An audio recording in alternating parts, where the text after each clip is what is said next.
नारायणं नमस्कृत्य नरं चैव नरोत्तमं देवीं सरस्वतीं व्यासं ततो जयमुदीरयेत् मूकं करोति वाचालं पङ्गुं लङ्घयते गिरिं यत्कृपातमहं वन्दे परमानन्दमाधवं यत्कृपातमहं वन्दे परमानन्दमाधवं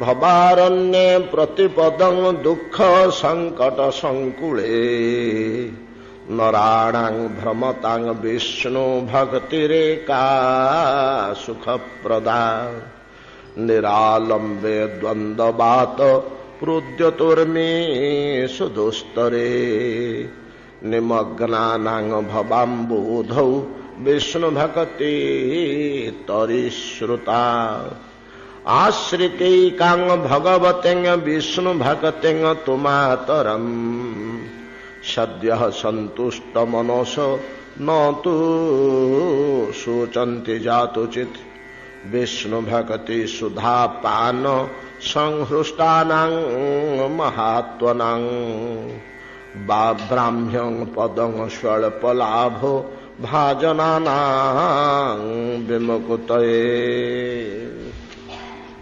श्रील श्रीपाद जैमिनी महर्षि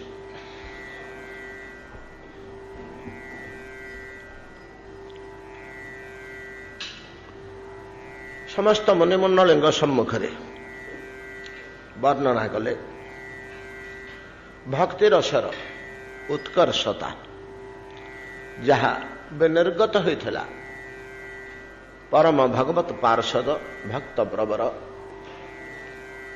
भक्ति शास्त्रर प्रथम निर्माता भक्ति पथर प्रथम द्रष्टा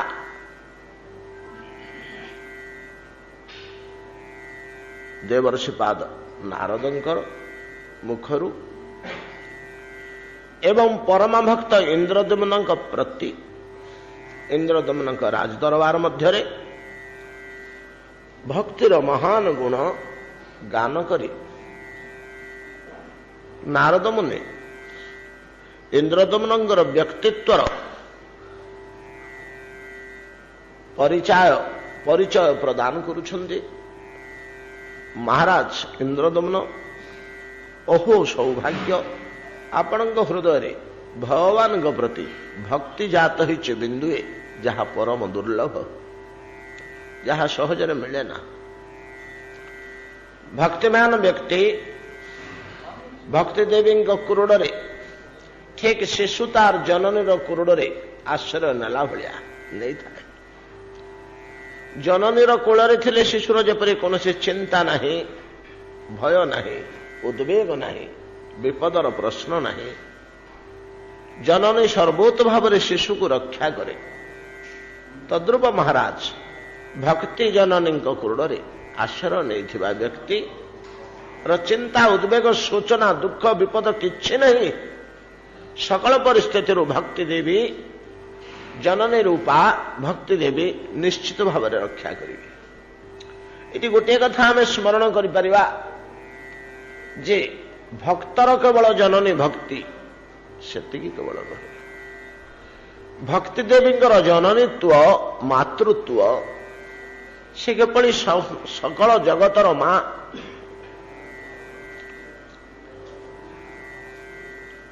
तांकर जननीत्व किपरि व्यापक केते दूर विस्तृत्व से किभलिया जननी केते संतानर जननी केउ केउ संतानर जननी जो माने शतपुत्र सहस्रपुत्र और जननी बोली गर्व करती निजको धन्य मन करती गांधारी प्रभृति दिन थिला आमर ये आर्यावर्त बहु संतानर जननी निजको परम भाग्यवती मन करुथिले। बहु संतानर जनक तपोबल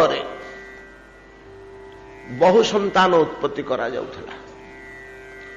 बहु संतान तपोबल उत्पत्ति करा जाउथला। शत संख्यक पुत्र, सहस्र संख्यक पुत्र, लक्ष पुत्र जात करिबा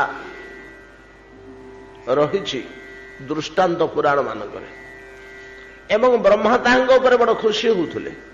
कहीं ब्रह्मा चाहूले जीव जगतर व्यापक अभिवृद्धि। सेतेबेले जीव संख्या बहुत कम थिला। जीव कहले अन्यान्य जीव कौन थे कही होनी, किंतु उत्कृष्ट जीव, सर्वोत्कृष्ट जीव मानव रो संख्या बहुत कम थिला। एवं ब्रह्मा को इच्छा थिला प्रचुर परिमाणर जीव संसार रे सृष्टि हुअन्तु। जहा हो तो भक्ति देवी खाली भक्त मानकर जननी नुहंती। आपण माने शुणिले आश्चर्य हेबे, ज्ञान और वैराग्यर मध्य जननी भक्ति। ज्ञान और वैराग्य को भक्ति ही जात करती। मनुष्यर हृदय रे ज्ञान जात हुए, मनुष्यर हृदय रे संसार प्रति वैराग्य जात हुए। ज्ञान और वैराग्य जोड़ी आमर अपूर्व अद्भुत संपद। जो संपदर अधिकारी हेले मनुष्य मुनि ऋषि मान स्तर रे जाय उपनीत हुए। वैराग्यवान और ज्ञानवान व्यक्ति, ज्ञान और वैराग्य जोड़िए परस्पर परस्पर परिपूरक। वैराग्य हेले ज्ञान हबो, ज्ञान हेले वैराग्य हबो, नहले हबोनी। दुईटा को समान भाव रे थिबे। ज्ञान अछि वैराग्य नाही, बहुत कम। ज्ञान बल रे मनुष्य बुझी पारे संसारर असारत्व, संसारर अनित्यत्व, संसारर दुःखदायित्व। तेणु वैराग्य आसे, तेणु वैराग्य आसे। ज्ञान द्वारा से बुझी पारे संसारर प्रकृत स्वरूप को बुझी पारे। आमको जे संसार बड़ मिठा लगुची, आम ता स्वरूपटा बुझीने बोली आमको बड़ मिठा लगुची। नले संसार केतबेले हेले मिठा जिनिस नुहे, दुःखदायी। अनेक आलोचना आमर होइछि विषय रे। संसार किपरि देखिबा पई सुखमय बोध हुए सिना प्रकृत रे सुखदायक नुहे। इति कौनसिटी भोग, कौनसिटी पदार्थ आत्मा को सुख देई पारे ना, बरं दुख उड़िए दिए। अथच मझिरे माया बोली गोटे जिनिस रही से दुख गुड़ा को भ्रमात्मक भाव में आमको सुख कर देखा। आम भूल रे आम मुंडे पूरे दौचे एवटा सुख, पुत्र सुख, धन सुख, भोगविलास सुख, प्रतिष्ठा प्रभुत्व सुख। किंतु शास्त्र कहते न्याय पिले हाँ अल्प दिन पे एमती अवस्था ने सृष्टि करदेव जे आर मुहूर्त धन संपद, रूप यौवन, प्रभुत्व प्रतिष्ठा आर मुहूर्त यह परिस्थिति सृष्टि करदेव जे सीधा स्वर्ग रु सीधा नरक को फोपाड़। यह जिनिस सेगुड़ाक प्रति आकृष्ट हुओ ना। जो मैंने बुध ज्ञानवान व्यक्ति से मैंने प्रति आकृष्ट हुए। तेषु बुधा न रम्यते न सज्जते। बुधा सारा सार विवेक न जो मैंने भल मंद बुझी पारती से मैंने प्रति आकृष्ट हुए नहीं। जेटा सुखमय बोले देखा जाऊँगा वास्तव सुखमय नुहे। जेतु संस्पर्श जा भोगा जोटा को भोग भलिया देखा जाऊँगी, आनंददायक भलिया देखा जाऊँगी, प्रकृत में आनंददायी नुहंती। जेतु संस्पर्श जा भोगा दुख जो नय एवते हटा दुख जात कर पदार्थ से सुख जात करते नहीं। यही ज्ञान जो आसी जाए मनुष्यर संसार प्रकृत स्वरूप को सी देखिपारे तक संसार सुख लगे ना। संसार सुख न लगे नाम हूँ वैराग्य।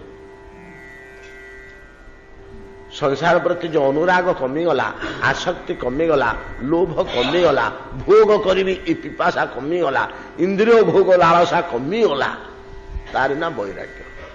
या कह जाए वैराग्य। किंबा कौन सी कारण जदि वैराग्य आसीगला ताले धीरे धीरे ज्ञान उत्पन्न हो जाए। ज्ञान रु वैराग्य आसे, वैराग्य रु ज्ञान आसे, दीटा परिपूरक। वैराग्य तीन चारि प्रकार वैराग्य अच्छी। ता भितर गोटे फल्गु वैराग्य बोली अच्छी।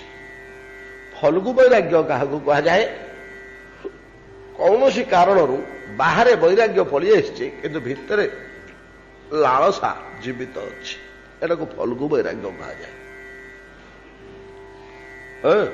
आमर पुराणा नोट देखिले जना पड़ो बाहर वैराग्य विषय जो आलोचना है बहुत दिन तलर कथा। तो विविध प्रकार वैराग्य संबंध में आम आलोचना है। फल्गु वैराग्य किपरि सृष्टि हुए? फल्गु वैराग्य को आमर लोक कथारे साधारण मुखरे प्रसूति वैराग्य, श्मशान वैराग्य दीटा वाक्य उत्पन्न कहा जाए। गोटे श्मशान वैराग्य बोली कहते। श्मशान तले जाली पोड़ी दिया से तले या तो कौन है तो पोड़ी देले ध्वंस होगा गला एति यार महाप्रसाद भोजन बसला बेलू आउ थे बजाए बड़ बढ़िया है गला भितर थी लालसा फुटी उठला। ये हूँ श्मशान वैराग्य। प्रसूति वैराग्य प्रसूति काल ने जीवन मरण जंत्रणा जो क्षेत्र संसार आउ संसार में संश्लिष्ट हेनी ए प्रकार भाव सृष्टि है। तो किछि दिन पर प्रसव से जंत्रणा प्रशमन हो गले पुनर्बार भितर थिबा लालसा फुटी उठे। एगो प्रसूति वैराग्य कहते। ये दीटा लोक कथा। ये शब्द दीटा शास्त्रीय शब्द नुहे। शास्त्रीय शब्द है फल्गु वैराग्य। फल्गु वैराग्य कहले कौन सी कारण बाहर घरे गंडगोल होगला, पुआ मैंने बचारे पत्नी खूब झगड़ा कले, घर तड़ीदे खाइबू न देकरी इत्यादि कारण गुड़े धन सम्पत्ति एकाधर लोप होगा, सब नष्ट होगा, गोटे बड़ धरण आघात बाजिगला कि गोटे परिस्थिति भयंकर भीषण मर्मस्पर्शी परिस्थितिर सम्मुखीन होगा इत्यादि सब कारण वैराग्य अल्प समय पे जात हुए। अल्प समय पे वैराग्य जात हुए किंतु भितरे लालसा सुप्त थाए, जना पड़न थाए।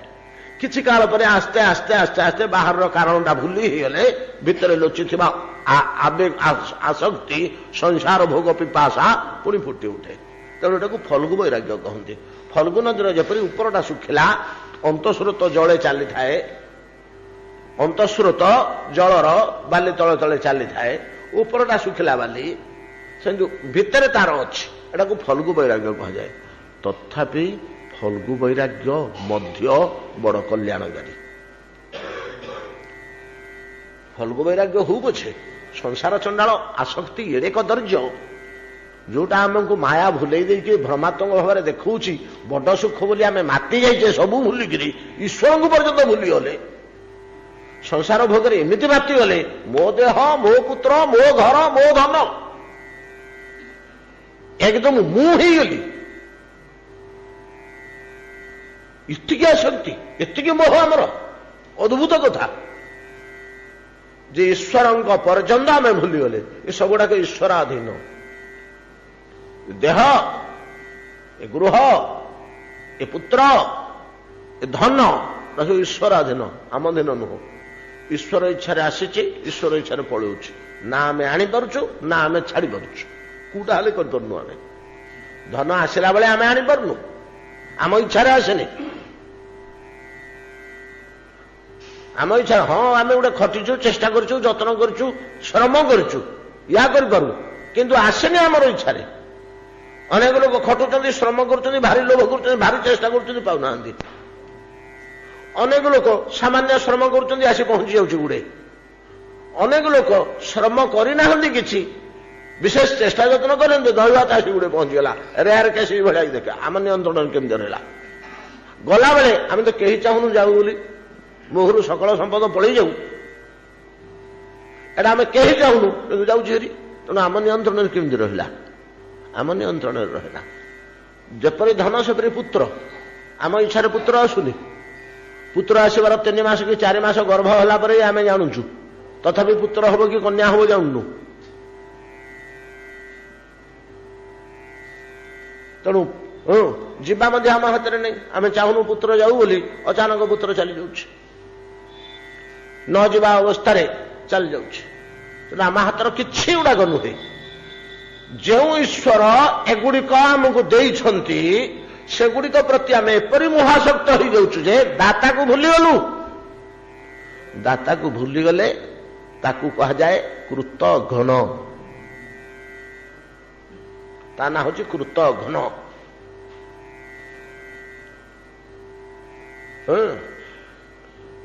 आम समस्ते ईश्वर निकट में कृतघ्न हो जाऊँ से जो पदार्थ देइछंती से पदार्थ आम तांको कृपारू पाइचु बोली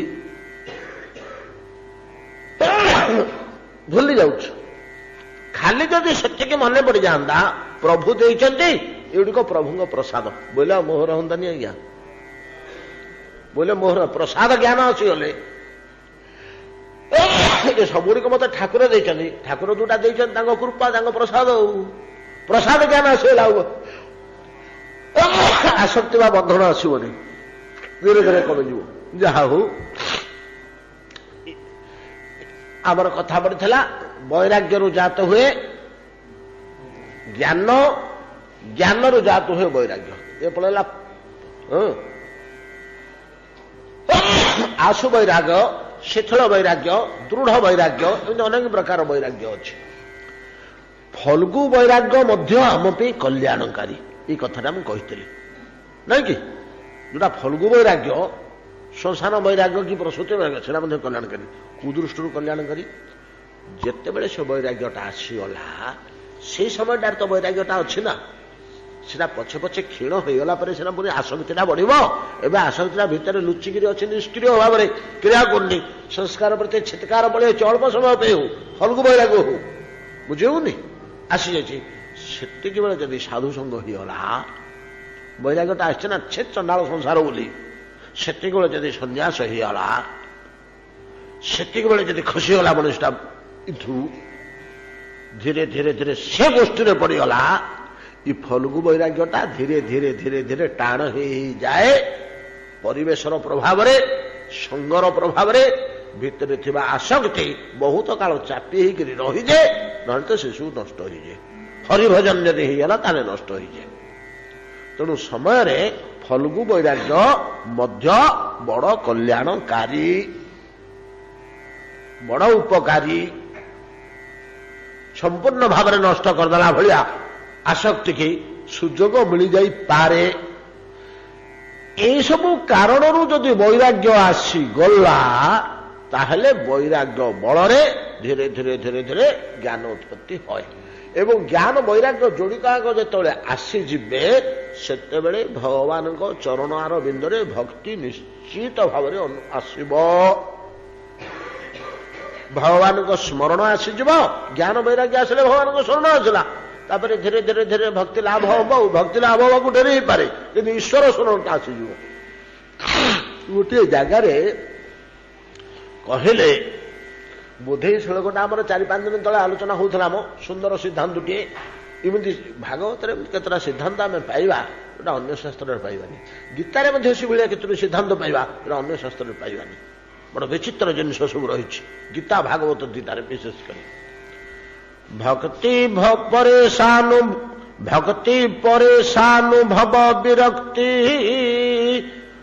भवती त्रिक एक काल थरे कही नी भात गुंडार जिन प्रत्येक गुंडारे क्षुधा निवृत्ति तुष्टि पुष्टि क्षुत पाय अनुघासम प्रति गुंडारे जमी टिके तुष्टि टिके पुष्टि टिके क्षुधा निवृत्ति आमे 15 गुंडा खाइले पेट पुरियो जो कंसाक बढ़ाई से आम गुंडारे 15 गुंडा हम आमे 15 थर पाटे पुरेबा तो एकाथर तो कंसाटा भर्ती करूना से कंसाटियाक पेटू गले आमर क्षुधा निवृत्ति हम संतोष जात हम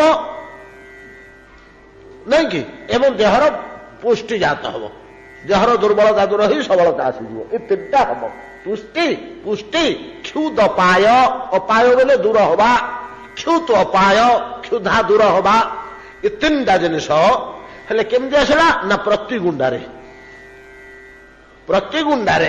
टिके टिके टिके टिके ही 15 गुंडारे पूर्ण होला किंतु प्रति गुंडारे टिके टिके टिके तुष्टि टिके पुष्टि टिके क्षुद पाय द्वितीय गुंडारे आउ टिके तुष्टि आउ टिके पुष्टि आउ टिके क्षुद पाय जपरि होय तद्रूप हरि भजन रे चटकरे प्रथम दिन जना पड़ जाए ना प्रथम मासरे टिके भक्ति टिके ज्ञान टिके वैराग्य द्वितीय दिन द्वितीय मास को आउ टिके ज्ञान आउ टिके भक्ति आउ टिके वैराग्य भक्ति परेशानुभव विरक्ति विरक्ति कहे वैराग्य भवती त्रिक एक काल भक्ति परेशानुभव विरक्ति अन्यत्र भव त्रिक एक काल अन्यत्र विरक्ति भक्ति परेशानुभव परेश परमेश्वरंकर अनुभव ज्ञान परेशानुभव कहले ज्ञान नुहोगी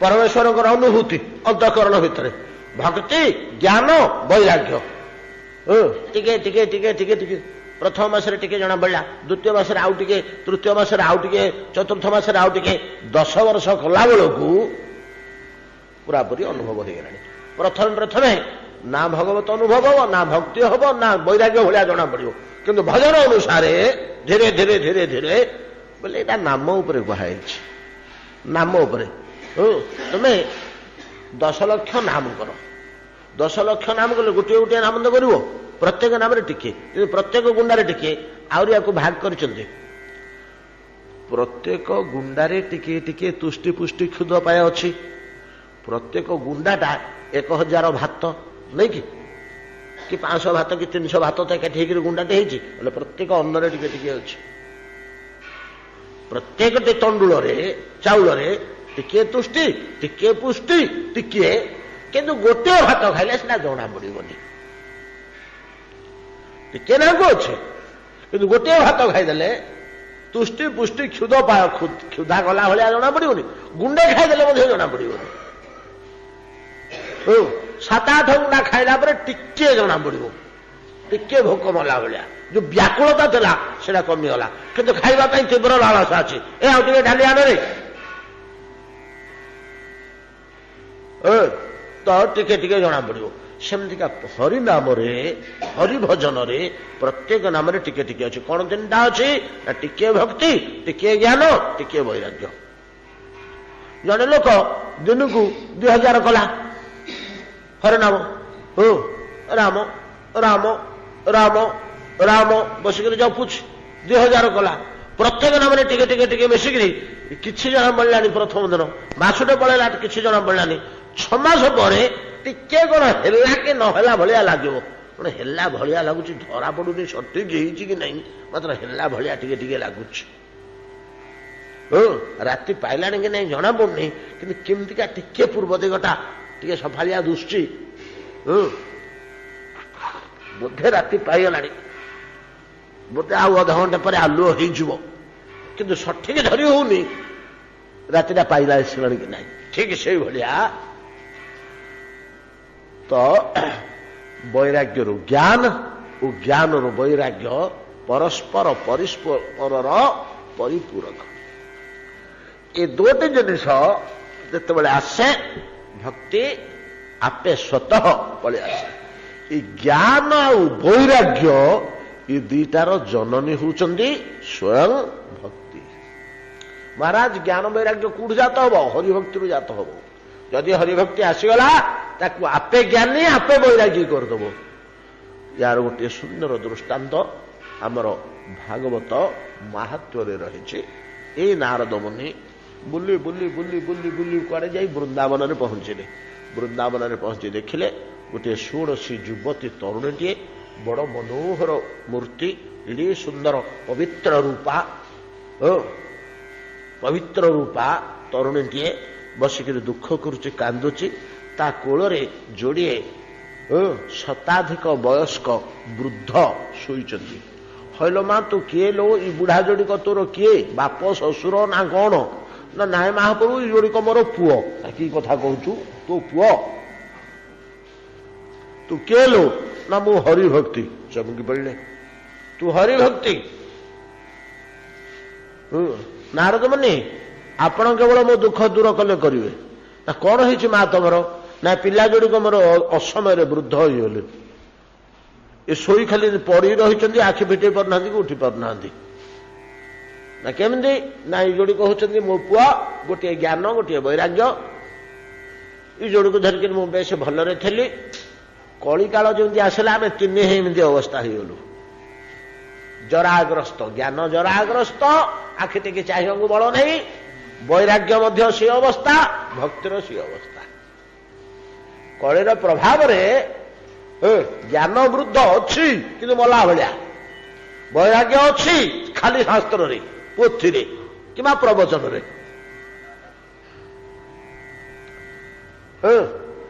ଭକ୍ତି ଅଛି କେବଳ ଭଜନରେ, ନା ନହେଲେ ସମସ୍ତେ ଜରାଗ୍ରସ୍ତ। ସେଇଠି ଭକ୍ତି ଦେବୀ କହିଛନ୍ତି, ମୁଁ ଜନ୍ମ ହେଲି ଦକ୍ଷିଣ ଭାରତରେ, ଦାକ୍ଷିଣାତ୍ୟରେ ମୋର ଜନ୍ମ, ମହାରାଷ୍ଟ୍ର ମୋର ଶ୍ୱଶୁର ଘର, ଗୁଜରାଟ ମହାରାଷ୍ଟ୍ର ସୌରାଷ୍ଟ୍ର ସେତେବେଳେ ଗୋଟିଏ ଥିଲା, ତିନିଟା ହେଇଯାଇଛି ବର୍ତ୍ତମାନ। ସେ ହେଉଛି ମୋର ଶ୍ୱଶୁର ଘର, ସେଠି ମୁଁ ତରୁଣୀତ୍ୱ ପ୍ରାପ୍ତ ହେଲି। ୟାର କାରଣ ସବୁ ରହିଛି। ତାପରେ ଯେତେବେଳେ ଏଇ ଯୋଡିକ ପିଲା ମୋର ଜନ୍ମ ହେଲେ, ଜ୍ଞାନଟିଏ ବୈରାଗ୍ୟଟିଏ, ବେଶ ଆମେ ବଡ ଭଲରେ ଥିଲୁ। ଯେମିତି କଳିକାଳ ଆସି ପହଞ୍ଚିଲା, ଆମେ ଜରାଗ୍ରସ୍ତ ହେଇ ସ୍ଥାଣୁ ଅଚଳ ପଙ୍ଗୁ ହେଇ ପଡିଲୁ। ବୁଲି ବୁଲି ବୁଲି ବୁଲି ଆସୁ ଆସୁ ବୃନ୍ଦାବନରେ ଯେତେବେଳେ ପହଞ୍ଚିଲୁ, ମୁଁ ଆଉ ଥରେ ତରୁଣୀ ହେଇଗଲି। ବୃନ୍ଦାବନ ଭୂମିର ପ୍ରଭାବରେ ମୁଁ ଆଉ ଥରେ ତରୁଣତ୍ୱ ପ୍ରାପ୍ତି ହେଲି। ଏ ବୃନ୍ଦାବନର 84 କୋଶ ଏରିଆ ବାହାରକୁ ଯଦି ମୁଁ ପଳେଇଯାଉଛି, ଫେର ଆଉ ଥରେ ବୁଢୀ ହେଇଯାଉଛି। ଏ ଭିତରକୁ ପଳେଇ ଆସିଲେ ମୋର ତରୁଣତ୍ୱ ଆସୁଛି। ତାମାନେ ଭକ୍ତିଟା ଉଜ୍ଜୀବିତ ହୋଇ କେବଳ ବୃନ୍ଦାବନରେ ଅଛି। ଯେହେତୁ ମାତ୍ର 5000 ବର୍ଷ ତଳେ ଭଗବାନ ଅବତୀର୍ଣ୍ଣ ହୋଇ ସେ ଭୂମିରେ ଧାମ ଲୀଳା କରିଥିଲେ, ସେ ଲୀଳାର ପ୍ରଚଣ୍ଡ ତେଜ ଅଦ୍ୟାବଧି ସେଠି ରହିଥିବାରୁ ତା ଭିତରକୁ ପଳେଇ ଆସିଲେ ଭକ୍ତି ଉଜ୍ଜୀବିତ ହୋଇ ତେଜସ୍ୱିନୀ ହେଇଯାଉଛନ୍ତି। ଯଦି ସେ ଭୂମିରୁ ଛାଡ଼ି ଟିକେ ଦୂରକୁ ପଳାଉଛନ୍ତି, କଳିର ପ୍ରଭାବରେ ଶତାଧିକ ବର୍ଷିଆ ବୃଦ୍ଧା, ଆଉ ଚାଲିବାକୁ ଶକ୍ତି ନାହିଁ, ଏ ଅବସ୍ଥା ହେଇଯାଉଛି। ତ ତେଣୁ ମୁଁ ଆଉ କୁଆଡେ ଯାଇପାରୁନି, ଏଠି ପଡିଛି। ମୁଁ ତ ଏମିତିକା ହେଲି ତରୁଣୀ, କିନ୍ତୁ ମୋ ପିଲା ଗୁଡ଼ିକର ଏ ଅବସ୍ଥା ଦେଖିଲେ ଯୋଉ ଦୁଃଖ, ଆଉ ସହ୍ୟ କରିପାରୁନି। ନାରଦ ତୁମେ ପାରିଲେ ପାରିବ, ଆଉ କିଏ ପାରିବନି, କଣ ଟିକେ ଚେଷ୍ଟା କର ଏଇ ପିଲାଙ୍କ ପାଇଁ। ନାରଦ କହିଲେ, ମତେ ଏଗୁଡାକ ବଡ କଥା କଣ, ଏମିତି କେତେ ବୁଢାଙ୍କୁ ମୁଁ ପିଲା କରିଛି। ଗୀତା, ଭାଗବତ, ଉପନିଷଦ, ବେଦ, ବେଦାନ୍ତ, ହରି ଭଜନ, ସ୍ତୋତ୍ର ସବୁ କିଛି ପାଟି କଲେ, ତାଙ୍କ କାନରେ କହିଲେ ସେ ପିଲାଙ୍କର। ଯେତେବେଳେ ଉଚ୍ଚକଣ୍ଠରେ ହରିନାମ କଲେ, ସେତେବେଳେ ସେ ପିଲା ଗୋଟେ ଯୋଡେ ଏମିତି ଆଖି ଫିଟେଇକିରି ଚାହିଁଲେ, ଏ ବୁଢା କିଏ ବୋଲି, ନାରଦ କିଏ ବୋଲି, ଆଉ ଥରେ ଆଖି ପକେଇଦେଲେ, ସେତିକି, ଆଉ କିଛି ପରିବର୍ତ୍ତନ ହେଲାନି। ନାରଦଙ୍କ ଝାଳ ଫାଳ ବୋହିଲା। ସେ ମା କିଛି ତ କାମ ଦେଲାନି, ମୋର ସବୁତକ ଶକ୍ତି ବ୍ୟର୍ଥ ହେଇଗଲା। ଜ୍ଞାନ କିମ୍ବା ବୈରାଗ୍ୟ ଜାଗ୍ରତ ହେଉନାହାନ୍ତି, ଉଠୁନାହାନ୍ତି, ମୋଟେ ତେଜୁ ନାହାନ୍ତି, ଡିମ୍ ହେଇକି ରହିଛନ୍ତି। କଳିର କି ପ୍ରଚଣ୍ଡ ପ୍ରଭାବ। ତୁମେ ଏଠି ବସିଥା ମା, ମୁଁ ବୁଲିକିରି ଆସୁଛି। ବୁଲୁ ବୁଲୁ ବୁଲୁ ବୁଲୁ ବୁଲୁ ବ୍ରହ୍ମକୁଣ୍ଡ ନିକଟରେ ହରିଦ୍ୱାରର ଚତୁସନ, ସେଠି ତୋରଣ ଫୋରଣ ବନ୍ଧା ହେଇଛି, ଛାମୁଣ୍ଡିଆ ପଡିଛି, ବେଦୀ ହେଇଛି, ସବୁ ଆଲୁଅ ଫାଲୁଅ ସାଜସଜ୍ଜା ଚାଲିଛି। କେଉ କଣ ଏଠି କାହାର ବାହାର ଅଛି କି? ନା ନାଇଁ ଆଜ୍ଞା, ଏଠି କାହିଁ ବାହାର ହବ ନା, ଆଉ ଏଠି ଭାଗବତ ସପ୍ତାହ ହବ। ଭାଗବତ ସପ୍ତାହ ହବ ନା, କିଏ ସେ ଆସିବେ? ନା ହିମାଳୟରୁ ସବୁ ମୁନି ଋଷିମାନେ ଆସିବେ, ଦେବତାମାନେ ଆସିବେ ଶୁଣିବାକୁ। ବକ୍ତା କିଏ ସେ କହିବେ? ନା ଚତୁସନ। ଚତୁସନ ତାହେଲେ ତ ଭଲ କଥା। ତାହେଲେ ଟିକେ ବସିବା, ଟିକେ ଶୁଣିବା।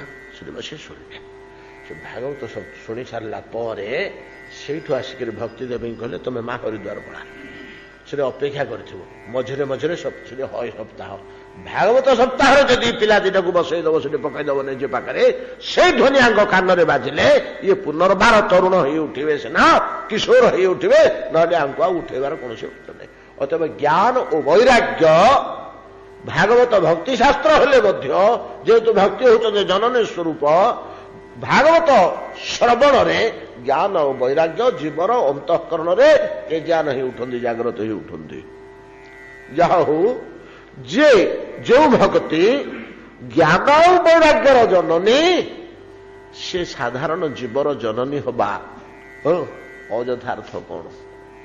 ମହାରାଜ କଣ ତାଙ୍କ ନା ଇନ୍ଦ୍ରଦ୍ୟୁମ୍ନ, ଏ ସକଳ ଜୀବର ଜନନୀ ସ୍ୱରୂପ, ସମସ୍ତଙ୍କର ସୁଖ ପ୍ରଦାୟିନୀ ହରିଭକ୍ତି।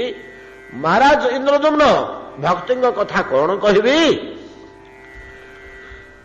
ତ୍ରିବିଧୋପ୍ୟ ହଂସା ରାଶି ସୁମହାନ ଜନ୍ମିନାନ ରୂପ ବିଷ୍ଣୁ ଭକ୍ତି ମହାଦାବ ବହ୍ନୌଷ ସଲଭାୟତେ। କଣ କହୁଛନ୍ତି? ବିଷ୍ଣୁ ଭକ୍ତି ତ୍ରିବିଧୋପ୍ୟ ହଂସା ରାଶି, ଆମେ ସେଦିନ ଆଲୋଚନା କରିଛେ। ଅହଂ ଅଙ୍ଗ ଅହଂ ଅଙ୍ଗ ଅରେ ଅନୁସାର ଅଙ୍ଗ ସା ପାପ ସମୂହ। ଅଙ୍ଗ କହିଲେ ପାପ, ଅହଂ କହିଲେ ମୁଁ, ଅହଙ୍କାର। ଅହଂ ଆବାଙ୍ଗ ବୟମ୍ ଅସ୍ମତ ଶବ୍ଦ ନାଇଁ କି? ଅହଂ ମୁଁ, ଅଙ୍ଗ ଅରେ ଅନୁସାର ପାପ, ଅଂହସା ରାଶି, ଅଂହସା ପାପ ରାଶି। ପାପ ରାଶି ପ୍ରଚୁର ପାପ ଗୁଡେ, ସମୂହ ପାପ। ଇଏ କେତେ ପ୍ରକାରର ନା ତ୍ରିବିଧ ବୋଲି କହିଲେ। ପାପ ଯେମିତି ତ୍ରିବିଧ, ଆଧି ଭୌତିକ, ଆଧି ଦୈବିକ, ଆଧ୍ୟାତ୍ମିକ, ସେମିତି ପାପ ମଧ୍ୟ ତ୍ରିବିଧ ଆମେ ଆଲୋଚନା କରିଛେ। ଦୈହିକ, ବାଚିକ, ମାନସିକ। ମନେ ପଡୁଛନ୍ତି? ଏ ଭିତରେ ମାନସଟା ବେଶୀ ଡିପ୍, ଜନ୍ମ ଜନ୍ମାନ୍ତର ପର୍ଯ୍ୟନ୍ତ ଯାଏ ବୋଲି ଆମେ ଆଲୋଚନା କରିଛେ। ଇଏ ଯେତେ ପାପ ଥାଉନା କାହିଁକି, ସୁମହାନ, ଯେତେ ଅଧିକ ପରିମାଣ, ମହାନ ପରିମାଣ, ବହୁ ପରିମାଣ ଥାଉନା କାହିଁକି, ହେ ମହାରାଜ ବିଷ୍ଣୁ ଭକ୍ତି ମହାଦାବ ଏଗୁଡ଼ିକ ଜାଳି ପୋଡ଼ି ଭସ୍ମସାତ କରିଦେବା ନିମନ୍ତେ, ସକଳ ପାପକୁ ଜାଳି ପୋଡ଼ି ଭସ୍ମସାତ କରିଦେବା ନିମନ୍ତେ, ସମସ୍ତ ପାପକୁ ଦାବାନଳ ତୁଲ୍ୟ। ହରିଭକ୍ତି ହଉଛି ଦାବାନଳ ତୁଲ୍ୟ। ଦାବାନଳ, ବନାନଳ, ଦିଟା ବିଚିତ୍ର ଅନଳ ଅଛି। ଅନଳ ଦିଟା ଅଛି। ଅନଳର ତିନିଟା ରୂପ, ଭୟଙ୍କର ରୂପ ହଉଛି ତିନିଟା, ଯେ ଏତିକି ଗ୍ରାସ କରିବାକୁ ସମର୍ଥ ଯେ ଗୋଟେ ହଉଛି ଦାବ, ଗୋଟେ ହଉଛି ବାଡ଼ବ, ଗୋଟେ ହଉଛି ବୈଶ୍ୱାନର। ଏ ତିନିଟା ଅଗ୍ନିର ଏ ତିନିଟା ରୂପ ସର୍ବଭକ୍ଷୀ। ସର୍ବଭକ୍ଷୀ ନୁହଁ, ମହାଭକ୍ଷୀ। ଇଏ କେତେ ମହାସନ ମହାପାପ ବୋଲି କୁହାହେଇନି ଗୀତାରେ? ମହାସନ। ଅସନ କହିଲେ ଭୋଜନ କରିବା, ଖାଇବା। ଇଏ ଏତିକି ପରିମାଣ ଖାଇପାରନ୍ତି ଯେ ଆମେ ଜଗନ୍ନାଥଙ୍କୁ ଟପିଯିବେ ଖାଇବାରେ। ଏ ତିନି ଜଣ କିଏ କିଏ? ଦାବ, ବନାଗ୍ନି, ବଣରେ ଯୋଉ ନିଆଁ ଲାଗିଯାଉଛି। କେତେ ଜୀବଜନ୍ତୁ କଣ! ଆଜିକାଲି ତ ବଣ ନାହିଁ, ଆଉ ନିଆଁ କୋଠୁ ଆସିବ? ବଣ ଥିଲାବେଳେ ସିନା ବନାଗ୍ନି ଥିଲା।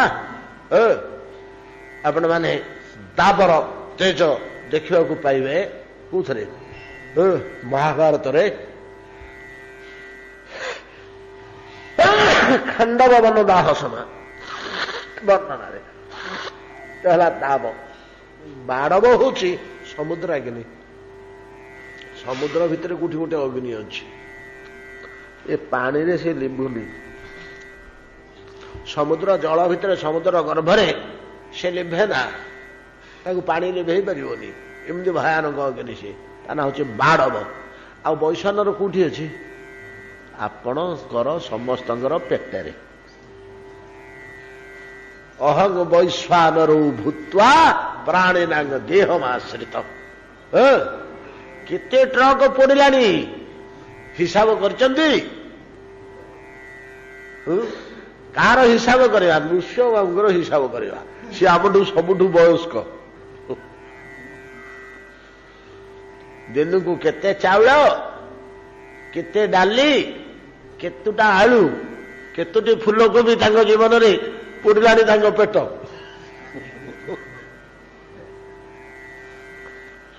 ନାଇଁ କି? ଲିଭୁଛି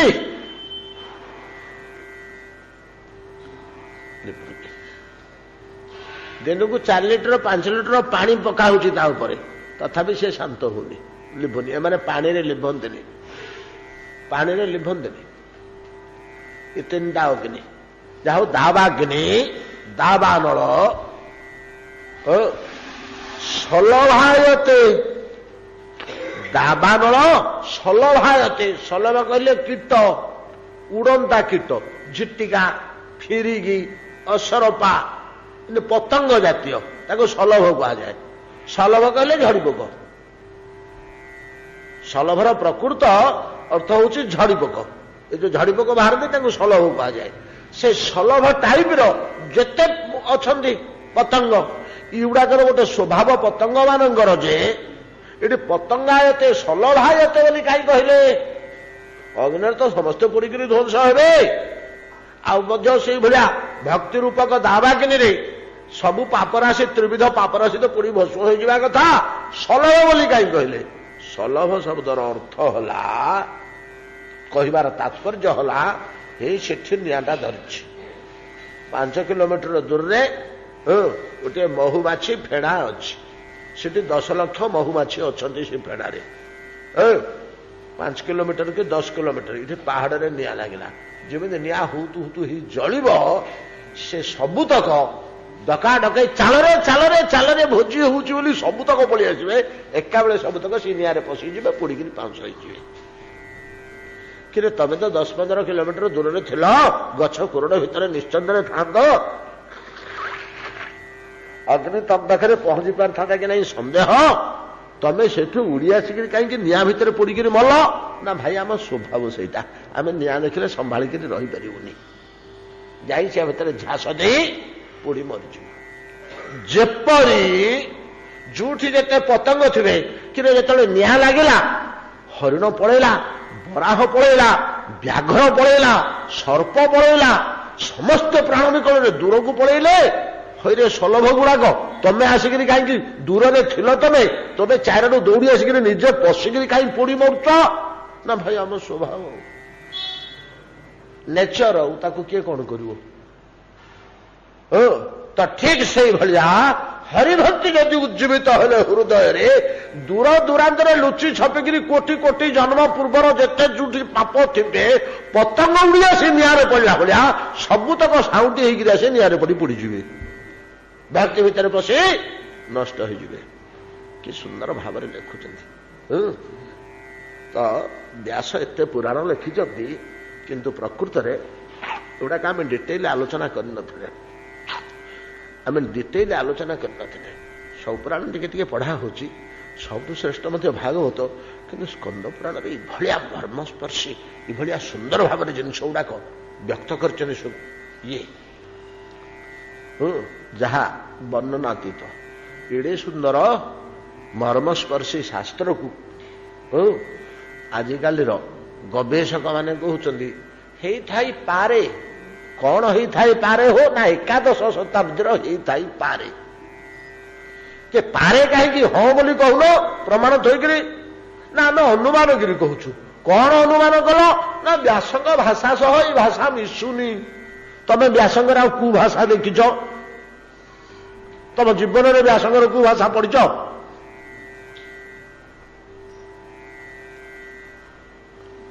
ହଁ, ଭାଗବତର ଗୋଟେ ଦିଟା ଶ୍ଲୋକ ପଢି ଦେଇଥିବ, କି ଗୀତାଟାକୁ କିଛି ହେଲେ ଜାଣିଥିଲେ ଜାଣିଥିବ। ଗୀତାର ଭାଷା ସହିତ ଭାଷା ମିଶୁନି, ଭାଗବତର ଭାଷା ସହିତ ମିଶିବନି। କାହିଁକି ଭାଗବତର ଭାଷା ସହିତ ମିଶିବନି? ଭାଗବତ ହଉଛି ଔପନିଷଦିକ ଭାଷା, ବୈଦିକ ଭାଷା। यार भाषा क्या सहित मिशिबनी केवल वेद उपनिषद सह किछि किछि मिशिब कहार भागवतर भागवत विद्यावता भागवते परीक्षा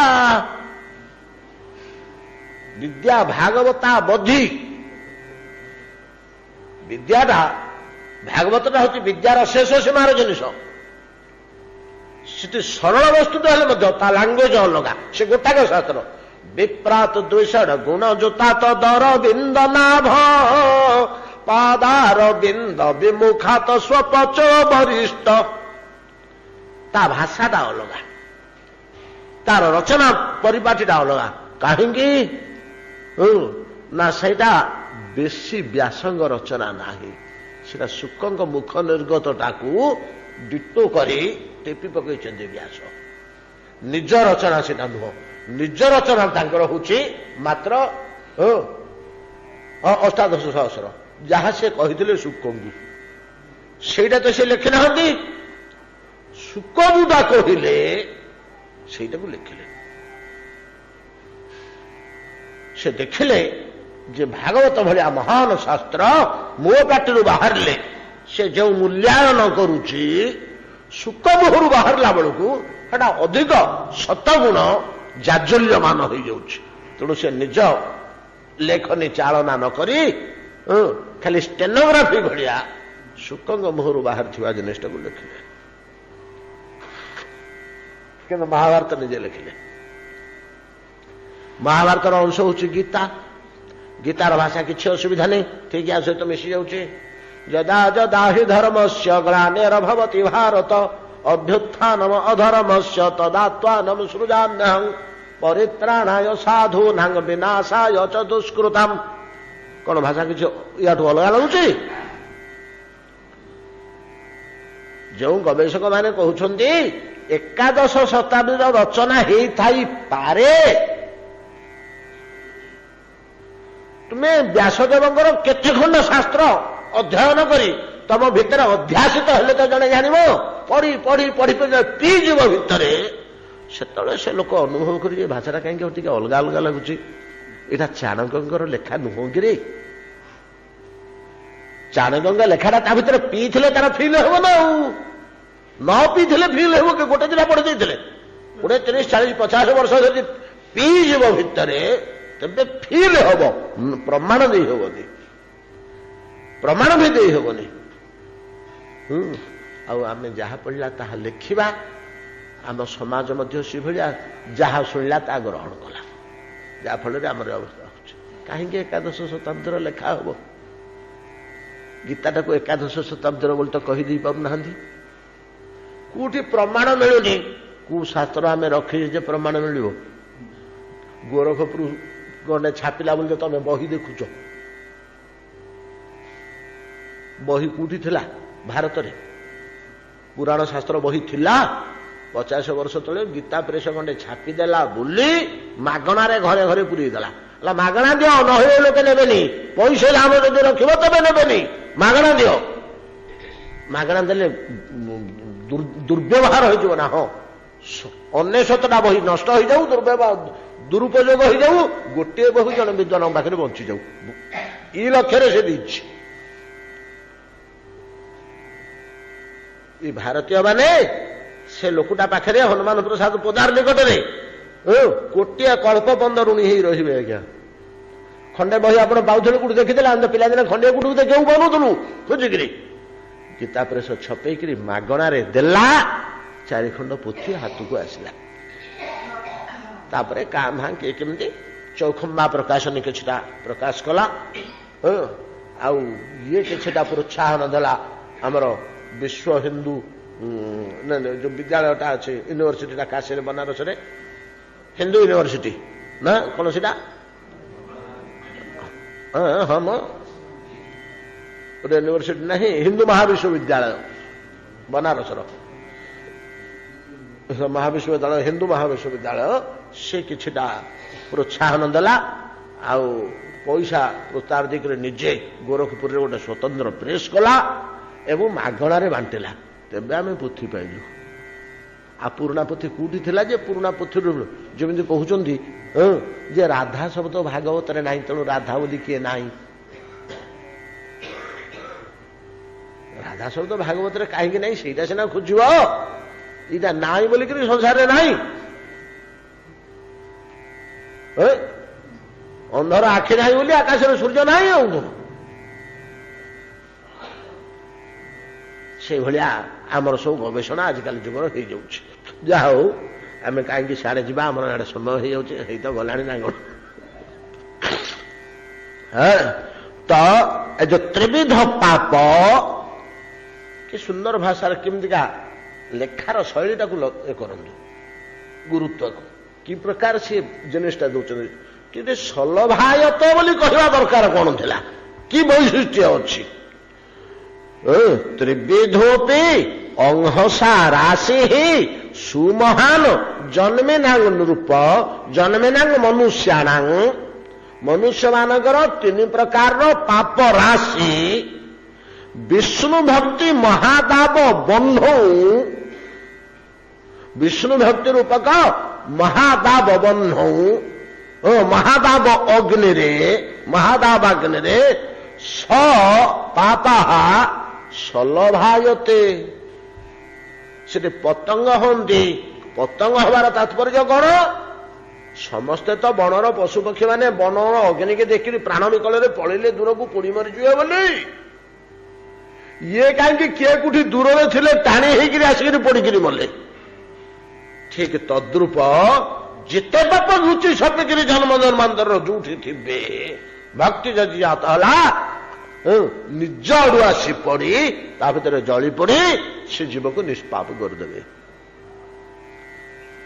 से जीव को निष्पाप करदे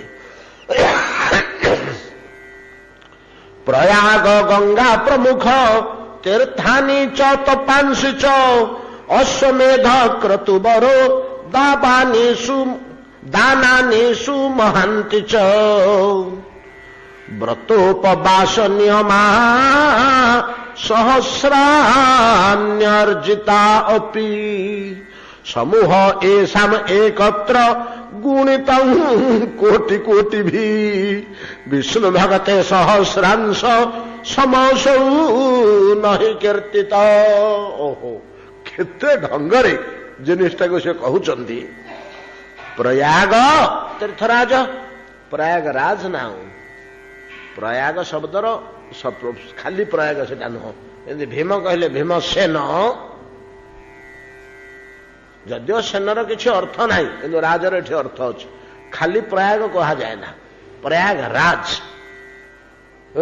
प्रयाग तो बहुत अच्छे नहीं कि आम हिमालय गला बेलू केदारनाथ बद्रीनाथ केते प्रयाग पाइबा रुद्र प्रयाग विष्णु प्रयाग देव प्रयाग स्वर्ण प्रयाग तो बहुत प्रयाग पाइबा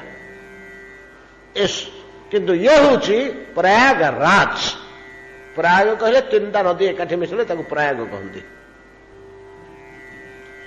जो 3टी धारा एकाठी मिसवे प्रयाग कह जाए तो आपण माने देखिए ये रुद्र प्रयाग देव प्रयाग प्रभृति स्वर्ण प्रयाग प्रभृति जे सब रही हिमालय ये जोड़े धारा मिशुंट जोड़े मुख्य धारा आ गोटे छोट धारा कौन आसी मिशुट हिमालय धारा अभाव नहीं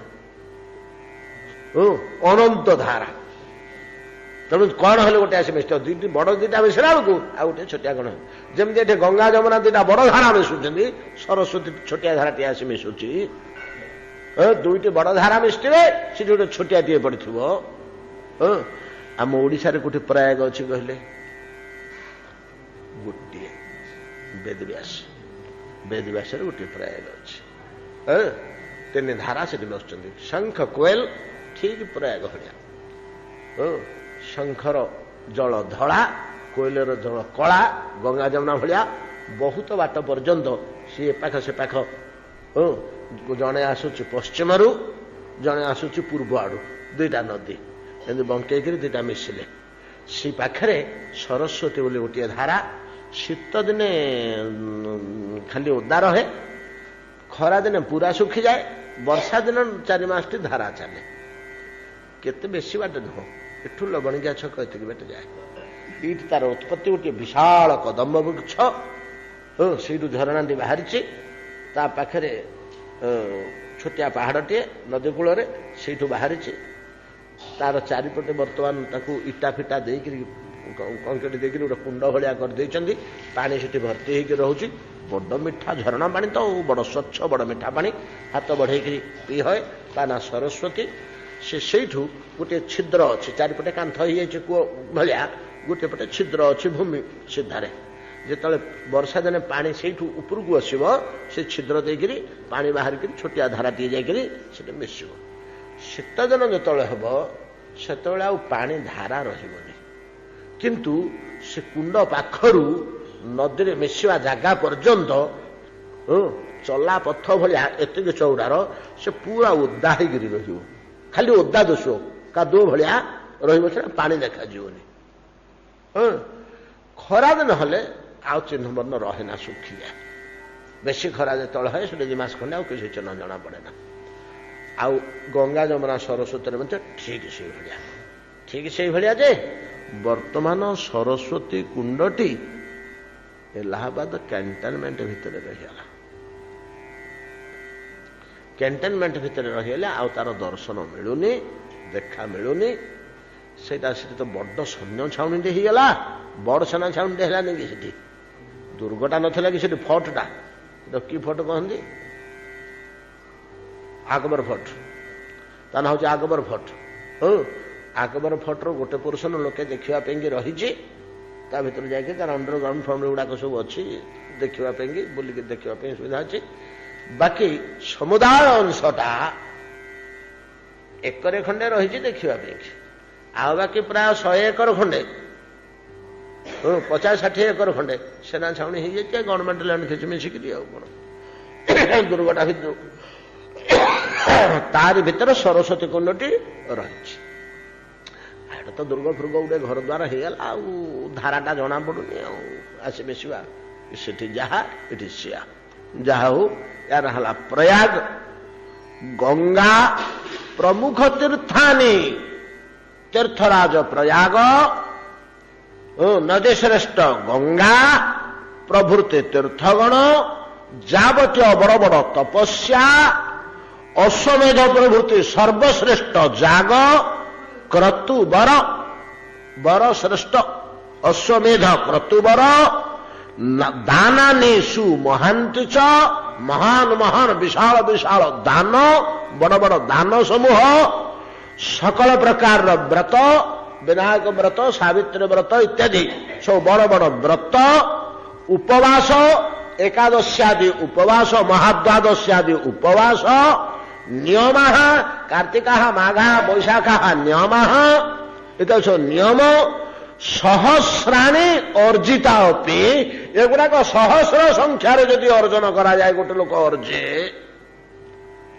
ଗଙ୍ଗା, ଅଶ୍ୱମେଧ, ପ୍ରୟାଗ ସ୍ନାନ, ବିଭିନ୍ନ ତପସ୍ୟା, ବିଭିନ୍ନ ଦାନ, ଅଶ୍ୱମେଧ ଯାଗ ଇତ୍ୟାଦି ସହସ୍ର ସଂଖ୍ୟକ ଯଦି କରେ ଏବଂ ଏକାଠି କରେ, ସମୂହ ଏସାମ ଏକତ୍ର, ଏ ସବୁତକ ଏକାଠି କରା, ଏକାଠି କରି ତାକୁ ଇଣ୍ଟୁ 1 crore,